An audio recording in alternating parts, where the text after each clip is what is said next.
All right, great. So welcome everybody. Thanks for joining us for this week's webinar. This week we're talking about lawsuit delays.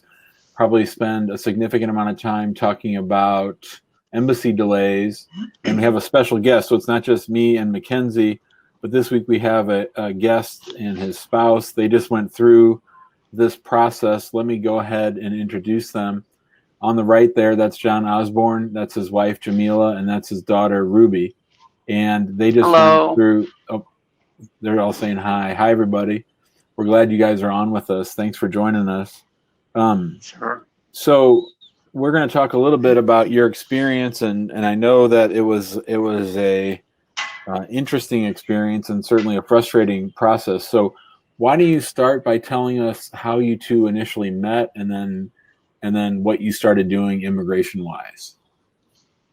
Well, we initially met online, and I went to visit Jamila and her family, and we ended up just hitting it off really well. I really love her family, and the Moroccan culture is just amazing, and we just fell in love, and we ended up getting married, and we put in our visa paperwork, and it was pretty smooth throughout the initial process of going through USCIS and NVC. They sent us a letter right away that they accepted it. Everything went through pretty quickly. They did ask for a few forms that we needed in addition, but when we submitted them, they instantly just did everything and processed it through. Then, stop that. That's fine. Then basically it went to the consulate at that point. And when we got to the consulate, we ran into a lot of issues. We ended up in January of 2020, our case was refused. And we had submitted everything that they had asked, and everything was to the T of what they needed, but they refused our case and really wouldn't even tell us why. And that's when we reached out to you guys. We found you through a Facebook group in Morocco that deals with the consulate. It's a bunch of people trying to get visas that have gone through very similar experiences as us, and your name was being passed around in there, and we contacted you through that basically, and that's how we came to be, and that's why we're here today on Jim Hacking's web show. So let's talk about, that's what I like the sound of that, Jim Hacking's web show. Let's talk about the timeline exactly. So when did you guys get married, and when roughly did you file the I-130 with USCIS? We got married it was November of 2017. Okay. 17 or 18? 17, yeah. And so we filed right away. And no, actually, I think it was 2018. 2018. Sorry, guys. So anyway, we filed it right away. When I got back after we had gotten married, I filed the paperwork immediately with them. And the process, I think it took about 9 months to get to the consulate. And when we got to the consulate, that's when we ran into the issues. My wife had her visa interview. We had done everything, the medical stuff that was necessary, everything they had required, we had done it. And when she went to the interview, they initially asked her if she wanted to speak in English or in Arabic. And she said, I would prefer to do it in Arabic because I'm still learning English. And so at that point, the lady started yelling at her and telling her, no, you're going to do this in English. You're going to do this in English. You have no choice about that. And then she started speaking really quickly, and it was pretty bad for her. But Jamila can probably talk a little bit more about that and her experience in the interview, because I wasn't there. Yeah, that'd be great, Jamila. Would you be willing to share about sort of what happened that day and sort of what your experience was like? Like when you were in the interview, with your visa interview with that lady.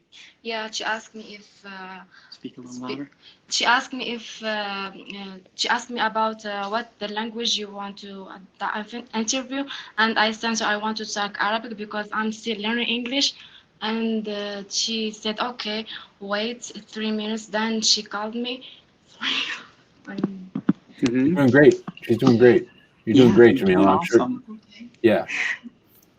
Yeah, so I mean, it was just very difficult because the lady just made it really difficult for us, and instantly it's like she snapped, and then she basically just put us on a 221G and said we need more evidence of your texting and chats online. We need more pictures, and we need more income. So they basically put us on 221G for a lot of different reasons. And after that, we gave them the paperwork, and then we didn't hear anything from them. And it sat for a long time, I think 4 or 5 months, something like that. Then they finally called and they asked, they started to say I needed to get a support person for her because I didn't make enough money. I had proven a lot of money to them, but it was assets, and they don't even count assets. And in Morocco, they told me we're above the law. I mean, we can do whatever we want, even if it says on the government websites what you have to have. We decide if it needs to be more than that. And in your case, it needs to be more than that, and we need more income proof. So we basically just got a support person. One of my friends volunteered to do it and become a sponsor for us, and I really appreciate him if he's out there listening to this. But basically, we went ahead and just did that. We went through the process to get his paperwork and get everything ready and submitted it to them. And then when we submitted it to them, they had called us and said they would let us know in 2 or 3 weeks whether or not my income was enough, because I was saying that, I've proven enough to you guys. Instead of getting back to us, they just refused it. So on January 1st, they refused our case, January 1st of 2020. And at that point, we didn't know what to do. And that's when we found you guys. We reached out, and within 3 months, we had the visa. I mean, it was a very different approach than when we had been hounding them. We called them for months and months. We couldn't get through. They gave us the runaround. When you got through, they gave you a website that was just some stuff to submit about technical issues, and then they just closed the case, and all kinds of things like that. We tried every angle, every approach possible to get through to them, and we weren't really able to ever, because they make it that way intentionally, where it's virtually impossible to get in touch with them. It's virtually impossible to find out updates for your case. It's virtually impossible to even go to the consulate and talk to somebody, because they treat Moroccans like garbage, to be completely honest. When you're an American and you come into the consulate, they're like, oh, come on in, bypass the entire line, and you see 2 hours worth of people standing in line waiting to get in there that are Moroccan. So there's a big shift going on there between citizens and Americans. So it's a little bit interesting, but we couldn't get through to anything. But as soon as we filed the paperwork with Jim, it was like instantly they had their, I think it was like, I don't know how many weeks it is that they have to respond to that. But we waited Jim, how many days is it that it typically takes? 60 days from when they receive it in the mail. Yeah, so they mail out the summons to everybody, and then they have 60 days. And so basically nothing really happened until the 60-day mark. We heard from them maybe a few days prior to that, I would say, or no, maybe it was a couple weeks prior to that. And what they said to us is that they desperately needed us to get them this paperwork before a certain date, which I believe was like the 7th of April or somewhere around in there. And they said that we needed to do that quickly and get that paperwork to them, because her medical was about to expire on that day, and if it expired, we would have to do a bunch of stuff all over again. So we quickly got them what they needed, and then we waited. They gave us some more runaround. They said, that our sponsor didn't make enough, and he clearly made enough. He makes $80,000 a year. We had provided all the information, and they said, oh, he doesn't make enough. But then when we contacted them, they suddenly said, oh, sorry, we found your sponsor, and now it's fine. Everything's good. Just get us this statement. We got him the statement within 3 or 4 days. I think I went to Morocco at this point. This was on the 3rd of last month. And I went there, and we heard from them like the 15th. They called us and they said your visa is ready, and and Jamila and I were in Fez at the time, and she told him, I can't. They were like, you need to come right now, come pick up your visa. And we said, we can't pick it up right now because we're in Fez, and that's quite a bit away from Casablanca. It's about 5 hours, I think, up by bus. So we said, we'll be back in town on Monday. And they said, okay, come in Monday at 9:30 and pick up your visa. So we go there on Monday, and this is the Monday that the corona pandemic kind of started really creeping in on a lot of countries. I think this was right after Trump canceled all the airlines, a lot of the airlines, and started restricting all of that. Everybody started panicking. Morocco was in the same boat. So when we went to the consulate on Monday at 9:30, there was a swarm of U.S. citizens there that were trying to find out information about canceled flights. And when we got to the desk, they basically said they couldn't find Jamila's name on the list. We needed to prove on a piece of paper with the appointment date and time that it actually existed, and that we needed to leave, and we needed to wait till they emailed or called us. And I wasn't going to put up with that because we had already bought flights back because of kind of what was going on in Morocco with the flight cancellations. We were kind of getting into that mode of we're going to have to get out of here quick in order for this visa thing to pull through. And so when we got there, they tried to tell us, oh, your visa's not ready. We don't know what you're talking about. You don't have the proof. And I said, no, we're not leaving without that visa. You guys are the ones that called us. We're not here making this up. Yes, we don't have a piece of paper because you called us and scheduled it over the phone. We're not leaving without that visa. And the guy was like, I'm just a security guard. I don't have anything to do with this. You keep saying that like I'm involved with this, but I'm just a security guard. So they have an extra buffer right there playing a game with you where it's somebody who's not even connected with the consulate, and they can't even take answers or questions or, be spoken to or reasoned with, if that makes sense. Yeah. So they've got it all rigged. They've got it all set up like that where you're basically, they're impermeable. You can't win with them. It's just not possible for whatever reason. And basically we waited. We stayed there at the front of the line. They kept telling us to go to the back, and I said, I'm not moving. I'm here to pick up the visa that you called me about. And so after about 30, 45 minutes of standing out there, suddenly they said, hey, Jamila, your visa's ready. And they called her back. When she got the visa, they only gave her 30 days to leave the country, which typically you have 6 months, and they only gave her 30 days because of whatever reason.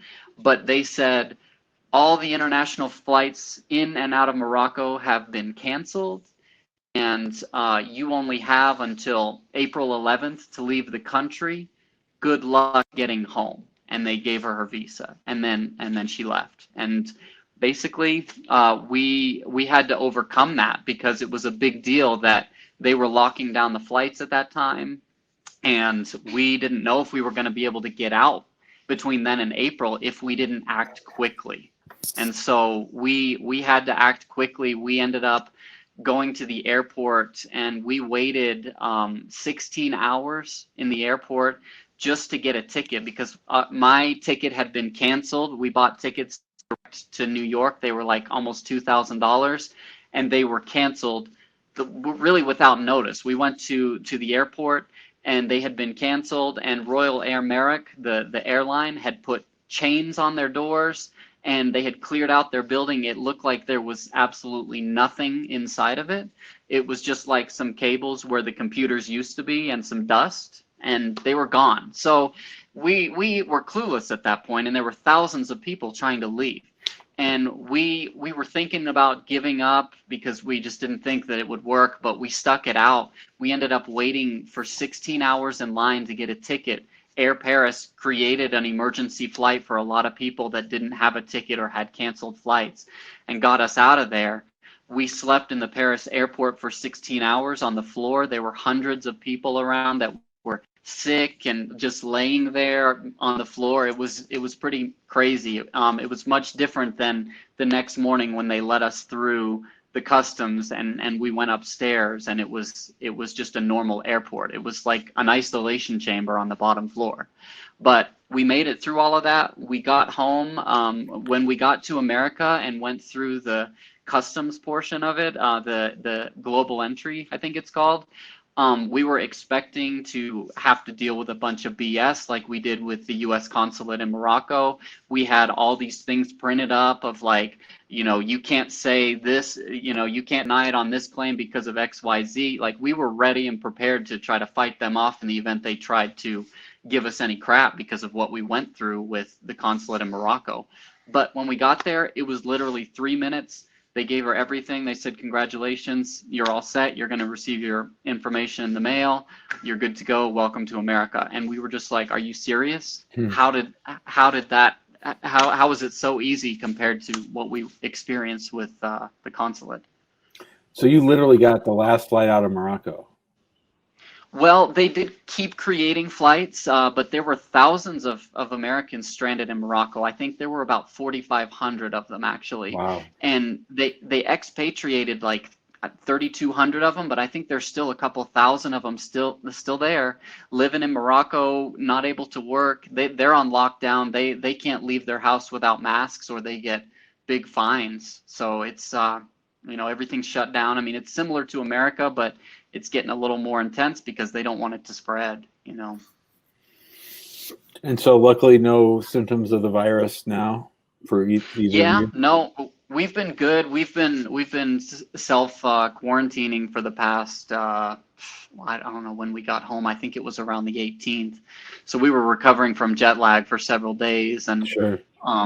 After that, yeah, we just kind of locked into place and just were here. But yeah, no symptoms, no nothing. They don't really have. I don't know how the testing works here because I got back in the middle of it and kind of missed that portion of it. But yeah. That's quite a tale, my friend. I'm glad you guys made it. Yeah. Talk to us a little bit about, I mean, do you feel like the way that you were treated by the embassy in Morocco was fair?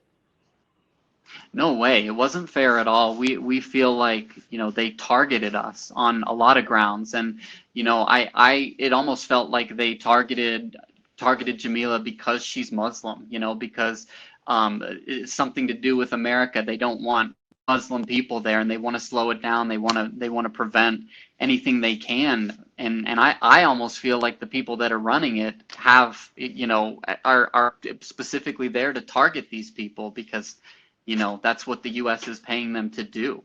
But that's my beliefs on it based on the way that we experienced it.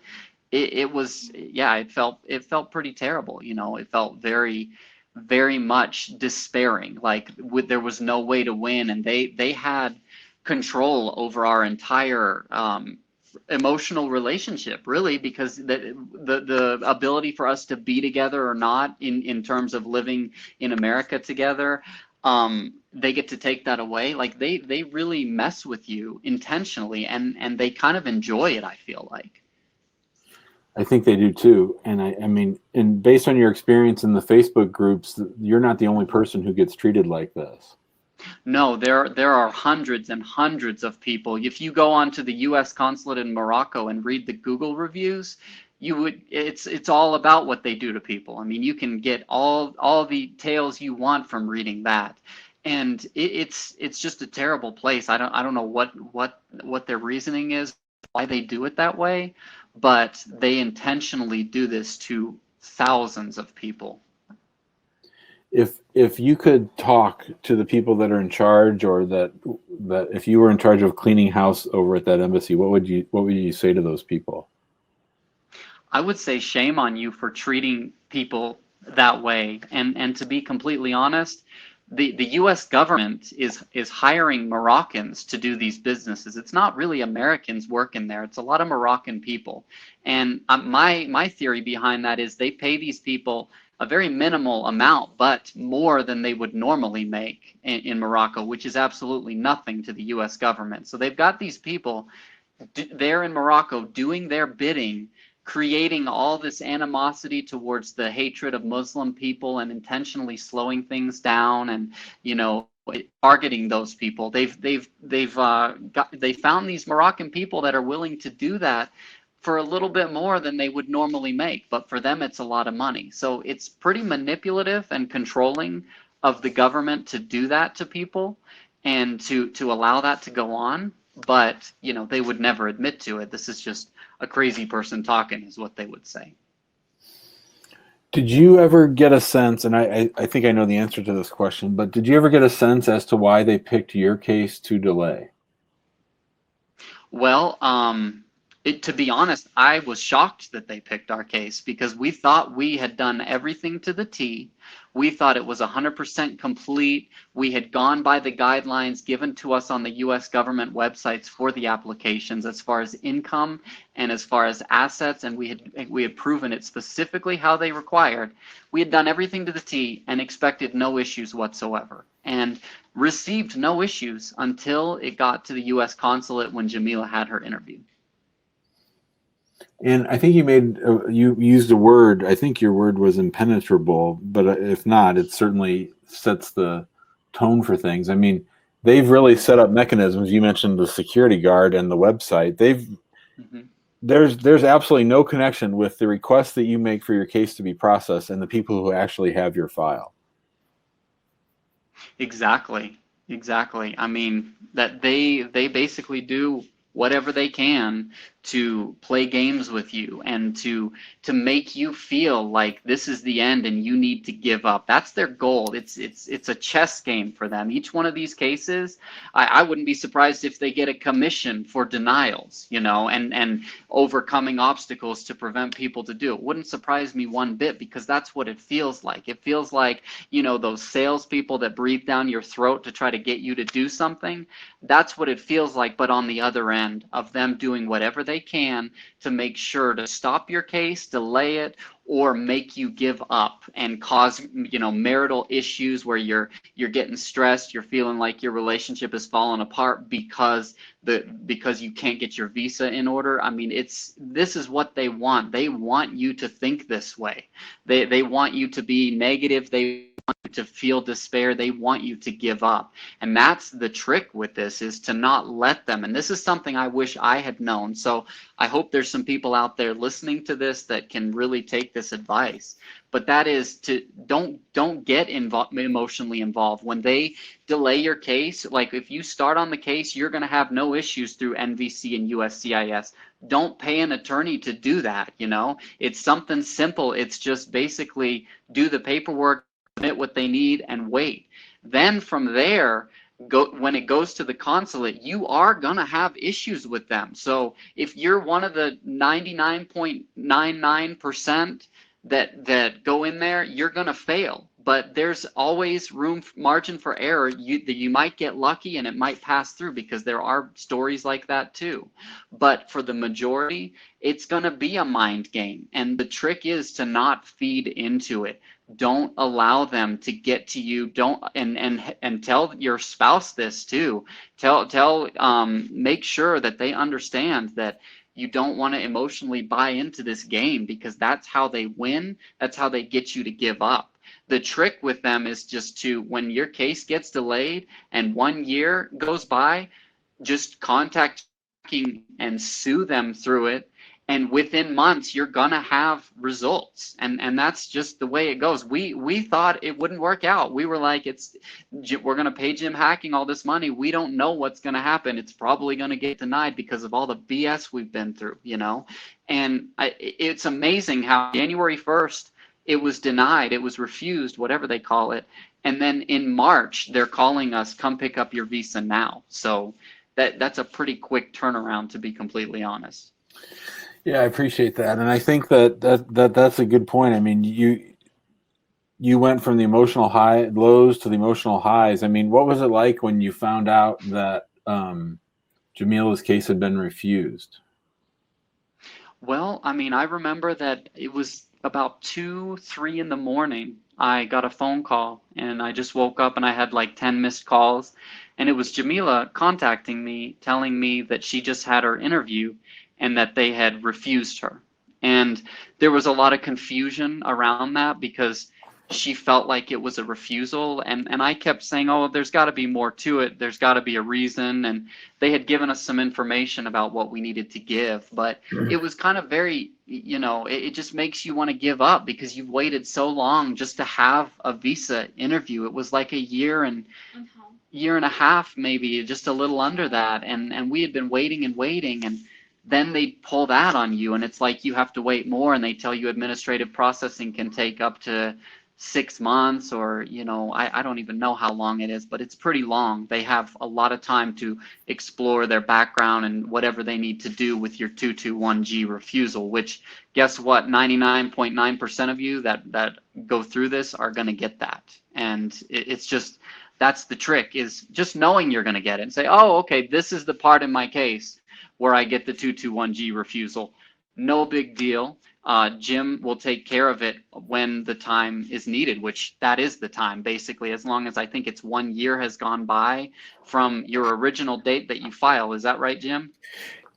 Yeah, for me, that's the metric I use. If you've been waiting for more than a year since the time of the receipt notice on your I-130, that's the rubric that I use. Yeah.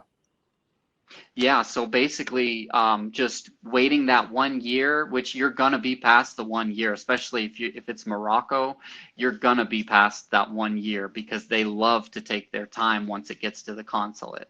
So when it gets to the 1 year and they've given you the interview and you get the 221G refusal, again, that's just, think of it as another step. It's another USCIS. It's another NVC. It's just the 221G phase, no big deal. Get them what they need and call Jim and have him sue at that point, as long as it's been over 1 year. And then basically it's going to take 30 or 60 days to go through for the summons. They send the summons out. They have like 60 days to respond. And then at that point, they just the case starts moving. It's like back to USCIS and NVC again. You're just like, oh, the case is actually moving, and at that point you're kind of shocked about it, to be completely honest. At least I was, because I fed into their bullshit. Sorry, I probably can't say that, but That's all right. I fed into their mind games and their manipulation, and we allowed it to affect it affected us, and that's what they want. So So there was a real time where you weren't sure that Jamila was coming. Right. There were several times where I messaged my friends that sponsored us and said, man, I really don't know if Jamila's going to come to America. I'm really feeling like it's kind of the end, because no matter what we do, I said this over and over again, no matter what we do with them, they always find something else that we need. They always deny. They always refuse. Nothing is ever good enough, even if it's the same exact identical thing that you're seeing on the government website that says this is what you need to do to prove your income, or to prove this or prove that. They will intentionally make you redo it, make you, they'll put you on a wild goose chase. And it was the same way with the marriage paperwork there. This isn't news.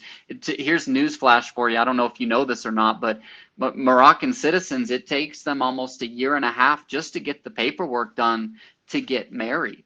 Yeah. I mean, it takes forever to do that stuff. What kind of doubts did you have before hiring our firm? Like, what was going through your mind when you're going through that part of the process? Well, I mean, I was doubting that Jamila was going to come. I was doubting that an attorney was going to be able to help me, because let's face it, people think about, when they think about attorneys, they think, oh, it's someone who's going to take a lot of money. They're gonna put me on this I forget the name, a retainer. They're gonna put me in a retainer. They're gonna keep tapping into that. I'm gonna have to keep feeding it. It's gonna cost me tens of thousands of dollars. That's what comes to my mind when I think of an attorney. No offense, Jim. No. But that's what I'm used to. I don't know why I think that way, but I think a lot of people think that way. Yeah. And so I had the doubts that this was even going to work, but I was like, you know what? It's something that I'm willing to give it a shot, because we've exhausted all other options. And I saw one of Jim's webinars that he did, and it basically it was the same exact story that I went through, like all the experiences. When I saw the video, I was like, oh yeah, I remember all this, and I remember this. And then you're right when it got to the consulate, the problems. I mean, he was basically speaking my language, which no one in their right mind could speak this language unless they had either experienced it. But suddenly I had found somebody that understood what I went through and how to overcome it. So there was also this of me that's like, he's making such great points on all of these things because this is exactly the process.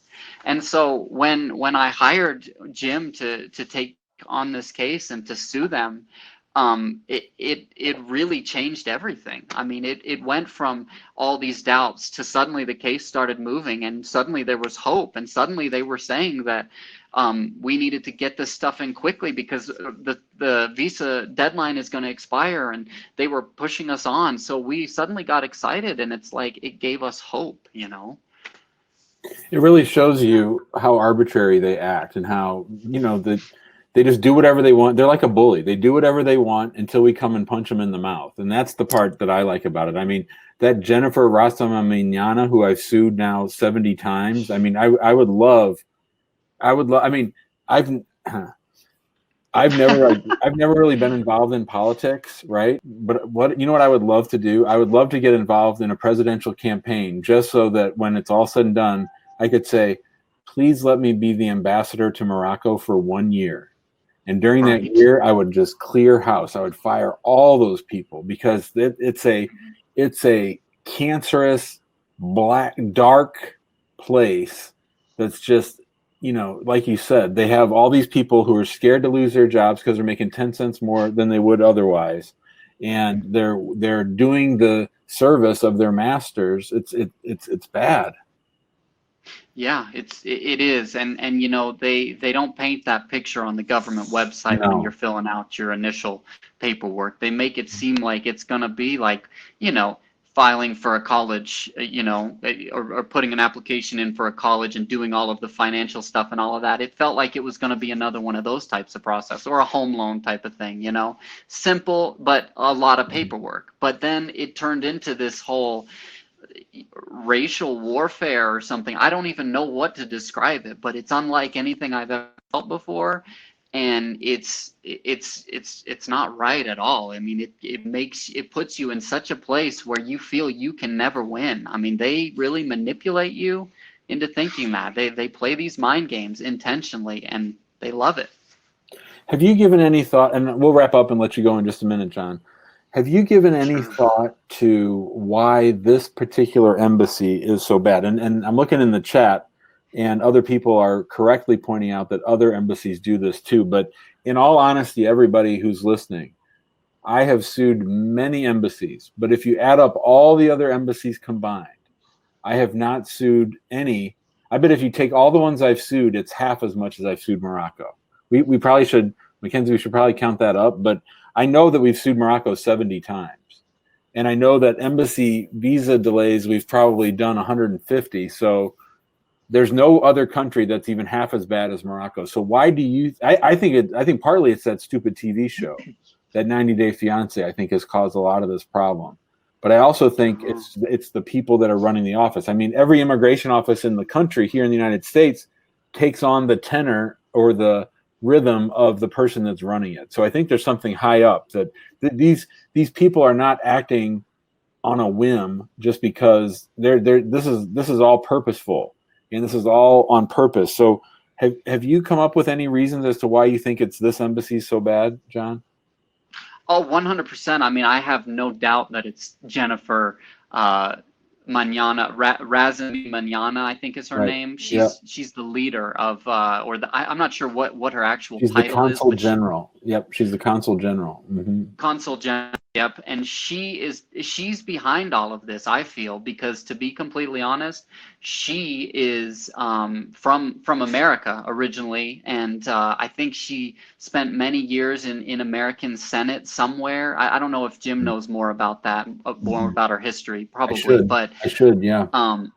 Yeah, but she's got a lot of background in politics in the U.S., and I think she was something in California, some sort of senator, and then they sent her over to Morocco. So there's something weird why they would do that rather than having a Moroccan there, which that's kind of their format, to have all the Moroccans working, doing the bidding at a very low pay grade, it feels like.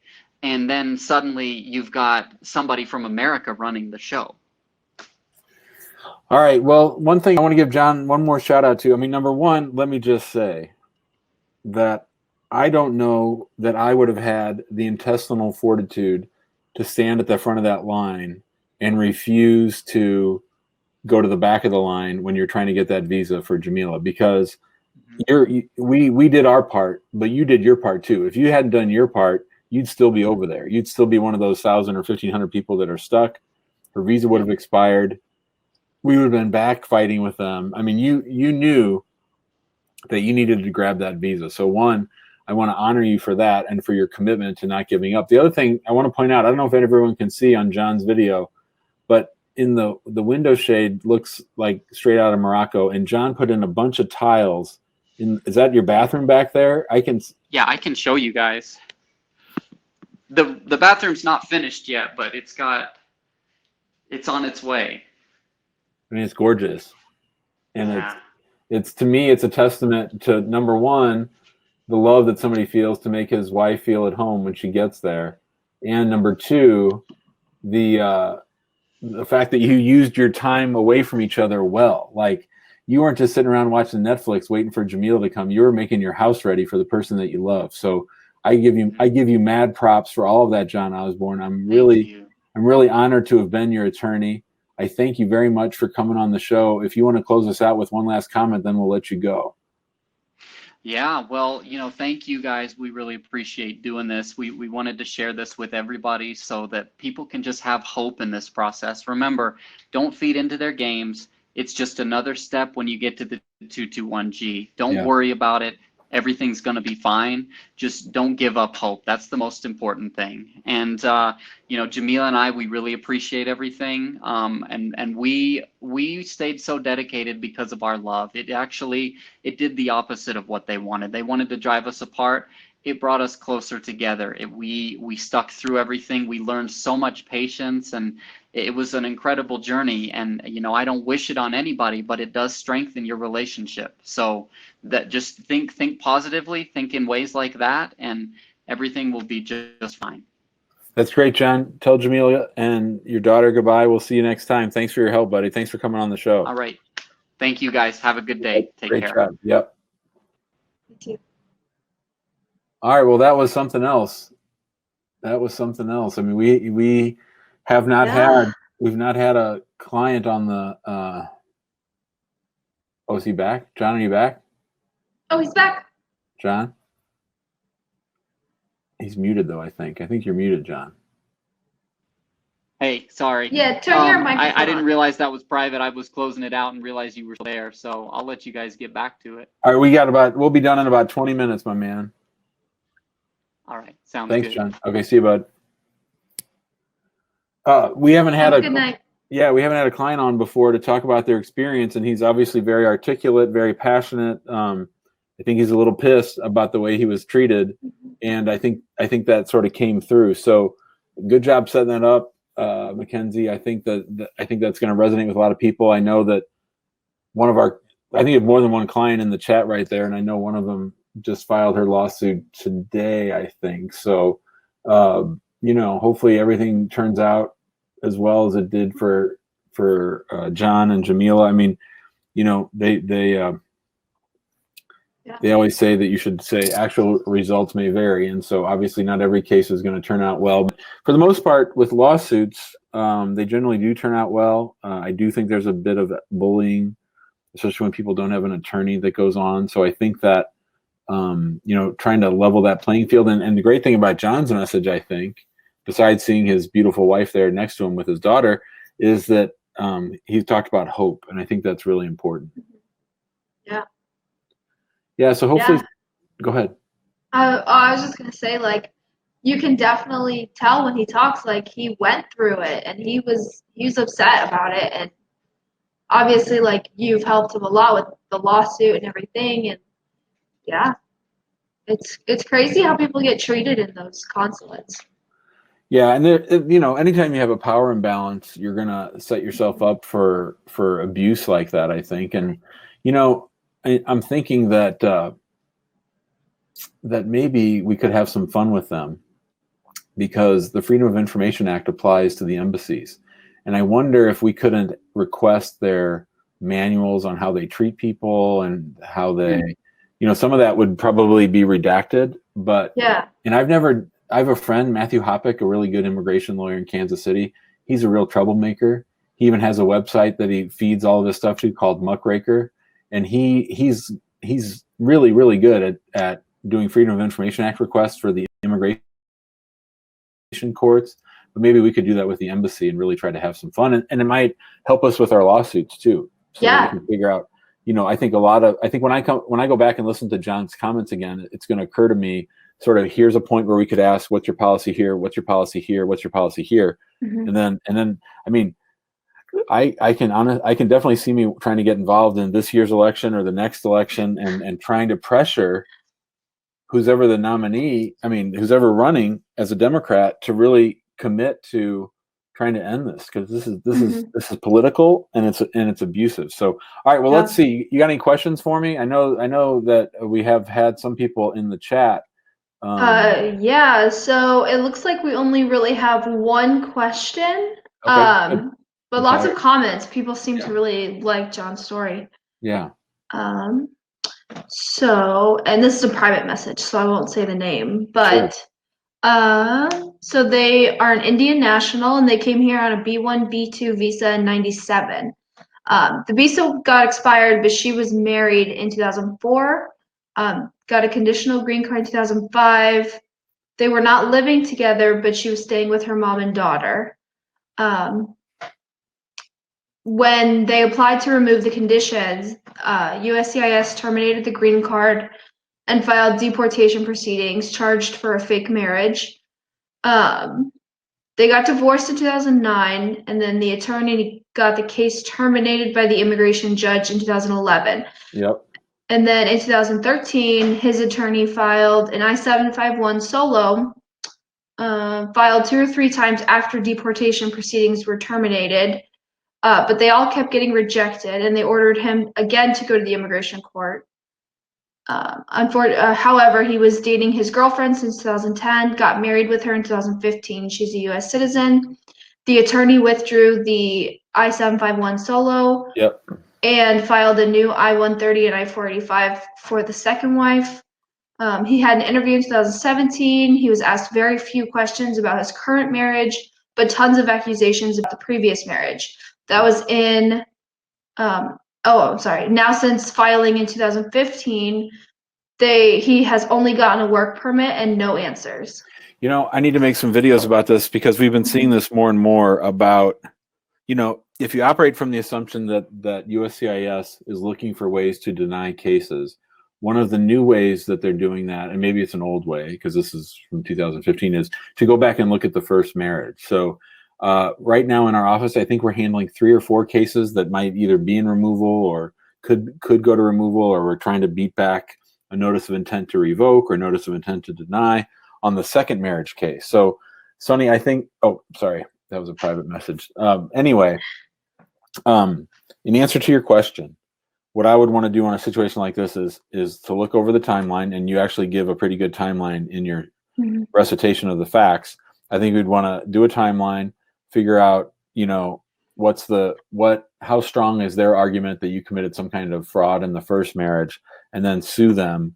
But before you sue them, you probably want to do what you can to update your marital evidence with them. So what I've been taking a slightly different tack lately. I've been saying to people, hey, let's nail down your marriage. You haven't talked to them in 4 years. Let's submit a lot more evidence that the marriage is legit. Give them 30 days and say, hey, if you guys don't decide this case in 30 or 60 days, then we're going to sue you. That way you're ready, because what you don't want to do is sue them and then have them issue a request for evidence and give you 30 days. You want to get all that stuff in order and then sue them. So that's the new angle. One person has taken us up on that approach. Some people would just say, I'm so sick of it, I'm suing. But I think that my advice would be, nail down this new marriage, especially if it was without an attorney, or especially if you haven't updated anything in the last 4 years. Sue them. Be ready for them to come to your house for a site visit, and then you're all ready to go. Okay. Samihan says, crazy question. Have you ever considered suing an immigration judge for delaying a decision for too long? That is a great question. And I believe, first of all, I have not ever done that, but I have thought about it, and I believe that the theory would work. In other words, if you're applying for a discretionary benefit and an immigration judge has taken years and years to render a final decision, the writ of mandamus and the violations of the reasonable time standard in the Administrative Procedures Act, in other words, the law, that theory would allow for a lawsuit against an immigration judge for taking too long. Now, you might not want to do that because, of course, if the immigration judge denies your case, the flip side is they're probably deporting you. But conceptually, I think that I could have jurisdiction because an immigration judge isn't a real judge. They're an administrative agency. They're part of the executive branch. So a federal judge would have jurisdiction to order an immigration judge to decide a case. You can't get the federal judge to decide the case, but you can get them to order the immigration judge to decide something. But I would love to do it. It'd be fun, but I haven't done it yet. All right. Ellie said she filed a marriage-based adjustment of status, received the second EAD already, but it's been 15 months and no interview yet. What should she do? Ellie should sue. No interview. That's a long time. 15 months. Well, 15 months, it depends where you live, Ellie. If you live in a really big city, 15 months is not that unusual. We had a couple in DC and New York and San Francisco last year where just on a general case, it took about 15 or 16 months to get the interview. Now with the coronavirus, that's all sort of even more so. So I would say that if you live in a small town like St. Louis, where I live, or a smaller town where there are not that many immigrants, then I think that you're probably going to be okay to sue them. I mean, you certainly waited long enough, but if that's sort of par for the course for where you live, then I'd probably give them a couple more months. So she would be able to sue even if she hasn't had an interview yet. Yeah, those are, yeah, for sure. You can sue. And the lawsuit then works a little bit differently. When you haven't had the interview yet, you file a lawsuit, and then they, right at the end of the time that they have to respond, which is about 60 days, they call you up and they say, Jim, we're going to interview Ellie. Can we get 30 days to give a decision? I say, oh, yeah, sure. So then they schedule you for your interview. You go in, and then they wrap up the case pretty quickly, usually. Mm-hmm. Okay. But that reminds me, Mackenzie, that we should do a video on that. I never thought that would be a question that you could only sue after you've had your interview, but that's one we should definitely do. Yeah. Okay. I will write that down. Cool. And then Sunny had some follow-up questions. Yeah, I'm checking it out. I see it. Okay. Let me write this video request up. Okay, so it wasn't that person, but a different person asked a question.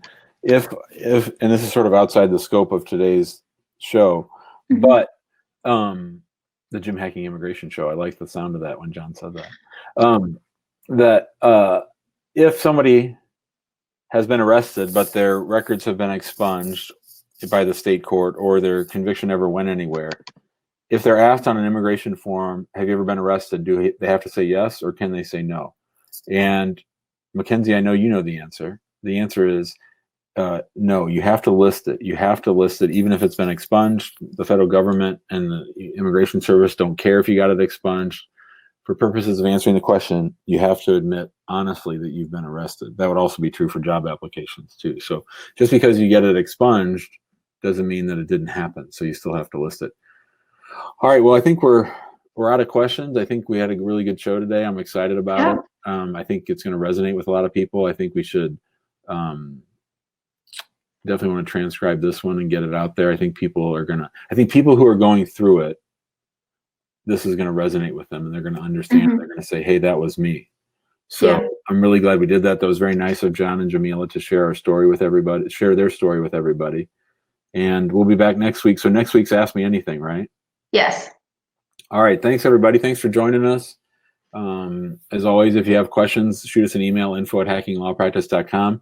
You can call the office. Now, somebody got all indignant the other day, calling the office and saying, "Well, Jim said I could call." Yeah, you can call, but you got to make an appointment. You got to, if you want questions about your particular case, you're going to have to schedule a consult, and we do charge for those consults, so don't be surprised. We do have almost 500 YouTube videos out there, as many of you know, and we also have our Facebook group, which is called Immigrant Home, and we'll post this video in there, and we post a lot of good immigration news in there every day. Mackenzie's often writing blog posts and putting things out. So that reminds me, I didn't finish up the newsletter today, so I'll have to get that done tomorrow morning, and we'll get that out the door tomorrow. Okay. All right? Thanks, Mackenzie. All right. All right. We'll see you guys next time.